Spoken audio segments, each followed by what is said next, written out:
نيجي بقى لأني. أني معناها إيه؟ أني معناها أي، ده باللغة العربية الفصحى يعني أي. طب باللغة العامية يعني عشان أفهم أكتر معناها مفيش. طيب أقدر ألاقيكي فين يا أني؟ تقدر تلاقيني number 1 في جملة فيها not، sentence negative. يعني إيه؟ جملة منفية يعني فيها not. طيب اديني example. أول حاجة number 1 I don't have any money، أنا معيش فلوس خالص. أنا معيش فلوس، أي من الفلوس.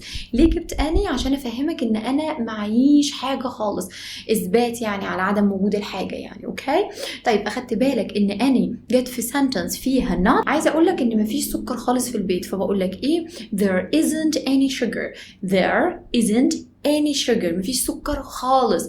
أخدنا بالنا طبعا إن أني هنا جاية في sentence فيها not. أنا دخلت الكلاس وما لقيتش أي student خالص، فبقول إيه؟ there aren't any students، ما لقيتش طلاب خالص.